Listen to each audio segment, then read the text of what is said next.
he's shy, or Edward can do it. What about Dan? Well, unaccustomed as he is to public speaking, over to Dan. Well, thank you, my sisters. Thank you, Papa. And I'd like to say you've probably heard quite a lot from the family right now. So at this moment, I'd like to pass it over to someone who's been part of our family for many years, Ottie, and he'd like to say a few words.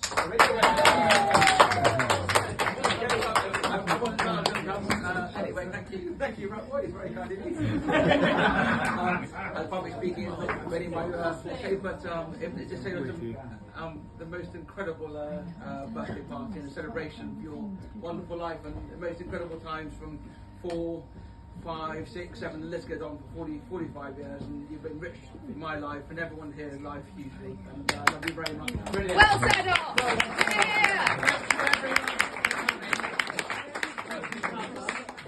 Can we all raise our glasses? Hey, Papa! Happy birthday!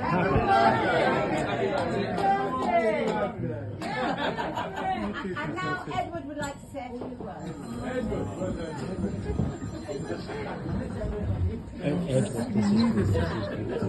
I've got very weak knees, so I fall over. Drink again. Someone had to. I've propped up now. I should just very briefly say, Alexander turned up in my life in 1999 when he was elected to the European Parliament as the illustrious member for Bristol? No. Avon. Southwest. Yeah. Yes, very much so. And we have a certain connection because both of us are from the Macmillan clan, and I don't think there's much else to say about it really. I do wear a kilt from time to time.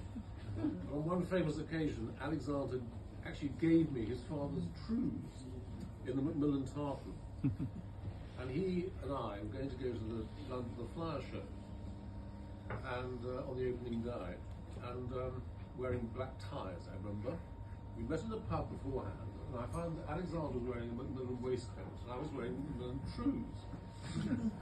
Wandering down the Grand Avenue, and met William Hay. And he said, "What on earth are you two doing?" We said, "Well, we're just looking at flowers." He said, "You look like Tweedledum and McTweedledee." And passed on.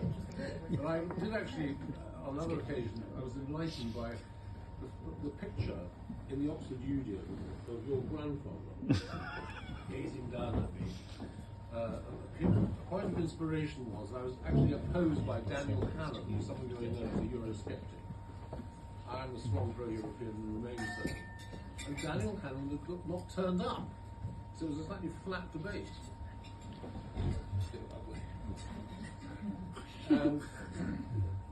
Alexander, as already been said, was an extremely good linguist. And he used to astonish people by breaking into absolutely fluent French. And he attempted other languages too. And he made an enormous number of friends across the European Parliament. He was one of the most popular members. And in 2001, although he worked very hard on various committees, his crowning moment was he was appointed by the European People's Party group to be their spokesman on the Convention on the Future of Europe, which went on for 18 months. So that kept him busy, but it was an extremely important meeting because it set the tone for the European Union of today, without us, I'm sad to say. And on one occasion, the chair of this convention was Giscard d'Estaing, a rather haughty Frenchman. And there was a debate taking place, and it was quite clear that Giscard d'Estaing had lost the meeting completely. And he came up with the most famous remark, if you remember, "Je vois une tendance vers une majorité." I detect a move towards the majority. But he was one of Alexander's friends, and he was a great man, and is still a great man. There was at one time an interpreter in the European Parliament, Frances Edmonds, who was Ferdinand's wife, extremely attractive, brilliant girl who spoke 7 languages. But she sort of had the measure of the European Parliament as it then was. She called it the Muppet Show. Unhelpful remark. But Alexander and I share a love of fish, And of course, Brussels is full of the most wonderful fish restaurants. I think Chez Francois was your favourite. And then along came Linda. And I have to say, as I think anybody in this room would agree, Linda has been the architect of the most extraordinary regeneration of Alexander. He was, I think, slipping downhill. I'm still on the slide myself, I have to admit. And in the last few years, the transformation of Alexander. So although this is his 80th birthday, I think we can say he's going on 90.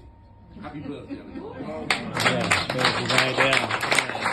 Yeah.